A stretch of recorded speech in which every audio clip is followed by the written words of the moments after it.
Jody man, how we doing? Sitting here waiting to go into work. And if you guys don't know, first off, thank you for following the channel. Thank you to the, 19, 20 subscribers.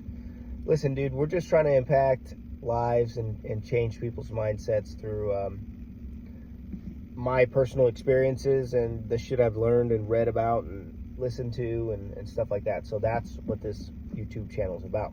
So if this is the first time listening to this, awesome. This week's message is all about change. And if you're unfamiliar with the format in which I talk about change or topics, it is not edited. It's just personal reflections about my life, and hopefully you can learn from my mistakes. So let's get into it.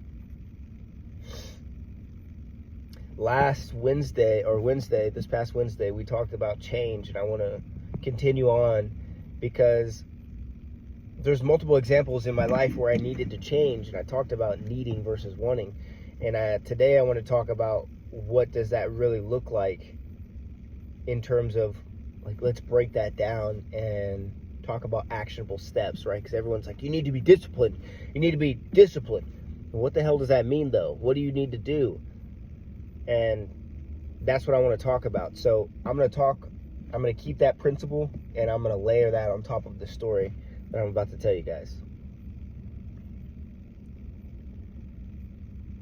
So after I graduated high school, first off, I was the first person in my family to graduate high school. I'm the youngest of 3 boys. What? Let me say that again. I am the youngest of 1, 2, 3 boys, single mom, and I'm the only one to graduate fucking high school. Okay? That doesn't even make sense. I graduated in 2013. What? Dude, I got some trauma in there. Well, don't worry, we'll unpack it one day. We're sealing up the box for this video, though. We don't want to get too crazy. We don't want to scare you away. So, I made a conscious decision. It was really my football coach back then that really helped me graduate high school. I mean, I had to literally read into fucking PVC pipes. You know, like the C-channel pipes. Because it would help me with unfamiliar pronunciation. Your boy couldn't read or write or do math in 10th, 11th, 9th through 12th until I learned what I needed to pass the graduation exam for high school, North Murray High School, in 7 months. That sounds crazy, but I did, because I didn't know how to read, write. I don't know if I didn't know how to. I definitely could read, but I had to read like Dr. Seuss books, for example. And then we'll talk a little bit about change and where I was and then where I needed to be in order to meet this criteria. But I got put into the slow class after I was told to read out loud. It was like popcorn reading day, you know how you're following along in your little textbooks and they're like, Christian, they like put in the fucking 5.56 round, just fucking snipe you when you're not paying attention. That was a military reference, but anyways, they snipe you when you're not paying attention. And if you were like me, I was the only fucking black kid in the class. I lived in North Georgia, so there's more fucking cows than people. And the people there are white. Nothing wrong with it. But, I stand out. Stand out a little bit. So, I didn't have an environment where everyone was fucking reading and writing, obviously. I was the only one to graduate high school in my family. So, that goes to show you something. I would go home and I would just try to do my homework. And I realized, yeah, this shit ain't it. Not only am I not inspired, I don't understand the information, and the person that I'm trying to blame some other people because I've worked through some trauma right now, or I've worked through, past trauma. So if you hear me saying some crazy fallacy, just realize I'll correct it immediately because I've went through a lot of therapy to talk about this. But I try to just blame that teacher for being monotone and not inspired by themselves. But I guess it's my fault, right? It is my fault for not learning, despite where I was. But I got brought up, or they're like, hey, Christian, read this book or whatever, read this chapter. And I started reading, and the teacher was like, that's strange. He can't read. Everyone was like making fun of me, laughing at me and shit. Super embarrassing. I was in high school. Super embarrassing. Still remember it. I wrote about it in my manuscript. And then the teacher was like, literally had to save me, which was, yeah, Christians read enough today. What?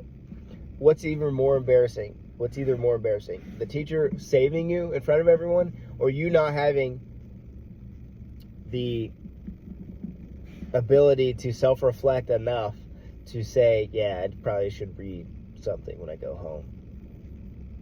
Like the self-awareness. I didn't have that at all. I'm ashamed to say that, but you know what? That I needed to change. So I'm laying out where I was and where I needed to be. So I graduated, I got my shit together. I graduated high school, right? I got put into the slow classes. In the slow classes, I met one of my football coaches that I already knew, but I met him in a formal setting of a teacher. He used to teach special ed. So I got put in with him, and he worked with me one-on-one, and he was able to, he told me to read like Dr. Seuss books, which is super fucking embarrassing as a high school kid. I didn't know whether to be ashamed or proud of myself for reading a Dr. Seuss book in one period of class. I think it was like an hour, and I could read probably 20 pages of a Dr. Seuss book. Come on, guys. That's like 10 sentences on each page, if that. Right? Your boy was struggling. I'm talking like hacking down a redwood with a blunt axe. No, I was like hacking down a redwood with a fucking sledgehammer.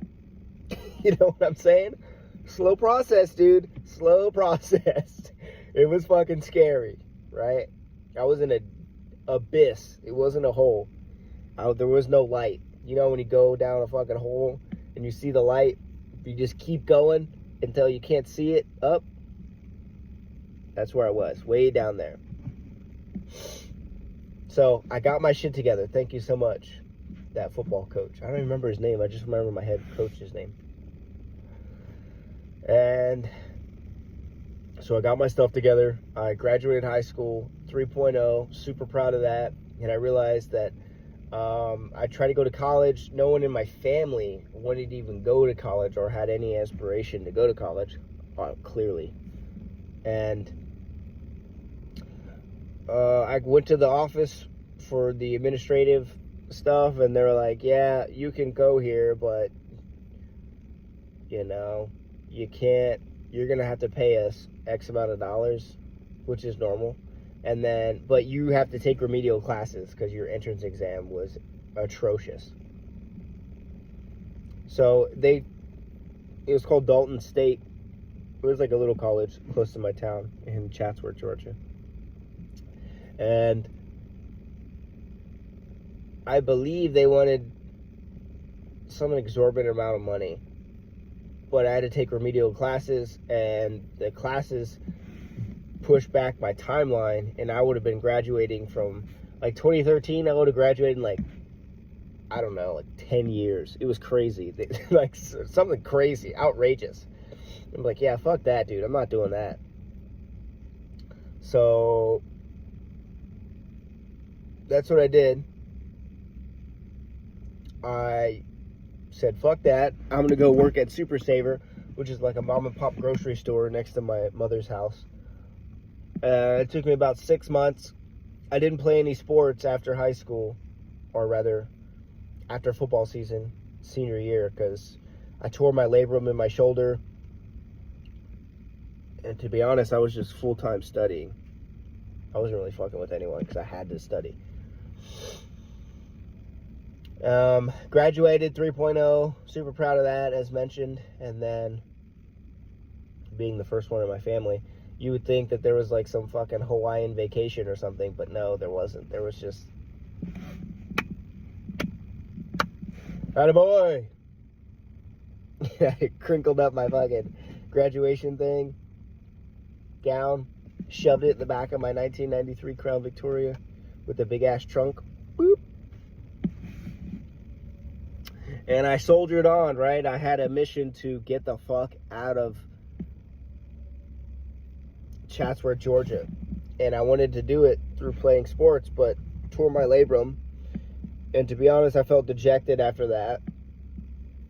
So I kind of stopped playing sports altogether.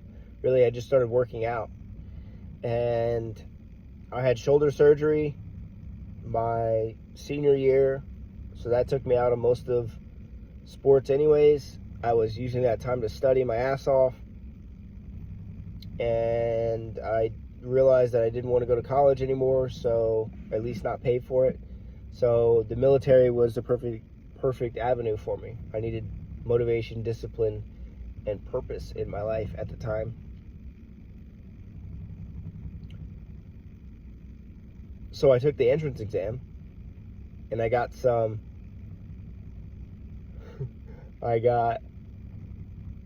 diametrically different results than what I thought. Dude, I got a 19 or a 17 or something like that. It was insane. It was blowing my mind how dumb I was. I can laugh about it now because, fuck, dude, that was so scary. Right? So, I got that score. I was just demoralized completely. Went to the fucking parking lot after taking the little entrance exam at the recruiting station and just fucking bawled my eyes out. Like, welled. I'm talking like weeping my eyes. Like, nasty, you know? Not professional. Not professional at all. It was embarrassing. So I did that for like, I don't know, 37 seconds or something. Figured it out. And then,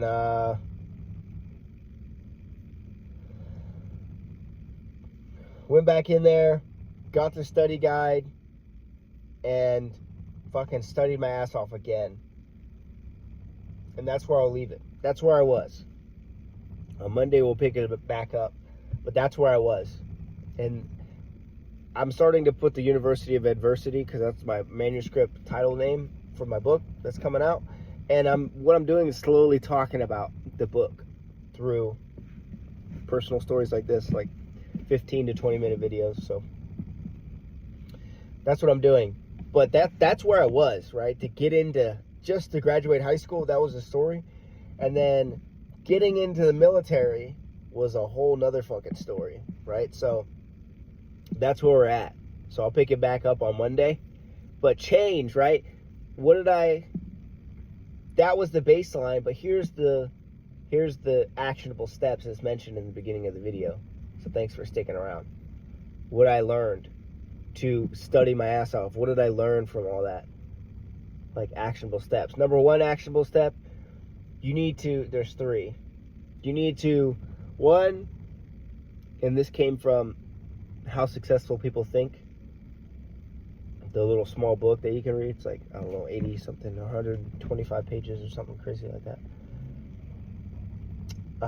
You have to cut out distractions, period. That's what that is. That's number one. You have to cut out all distractions that's not directly tied to this thing, this achievement, and this journey. Number two, you have to be able to accept that you have to make a conscious choice and a deliberate choice about overcoming resistance to do things. Not just once, not just in the moment of contemplating the plan to achieve the said outcome, But you have to do that every day. You have to do that multiple times a day. You have to do that in the moment when your emotions are playing tricks on you and your emotions are overwhelming your conscious mind. That's when it's most important. And number 3, you have to have the ability, you have to develop the ability, not have it. You have to develop the ability to set that intention. And it's basically saying the three things in the same. I'm saying the same thing 3 different ways. And is, if you set the intention in a high emotional state, I say high meaning like a very active motivational state, or emotional state rather, you have to maintain that commitment long after the emotional state has come and gone. That's a huge thing that I didn't really understand. So if you feel motivated on Monday, Motivation Monday, and then fucking Thursday comes around, and you're like, and you're dragging ass, damn. Remember, you made a commitment in the moment when your emotional state was elevated, and now it's not. Or, it was maybe you were experiencing happiness in that moment when you set the intention, but now you're not experiencing happiness, because happiness is a fleeting emotion. It comes and goes. Right? So be able to accept that. On Monday, we'll pick it back up with how I got into the military a little bit more. Break that down, because I don't want to just speed through it. So, love you guys. Have a great weekend. Hope you learned something. Hope you learned something. It's my southern accent coming out. All right, take it easy. Journeyman out.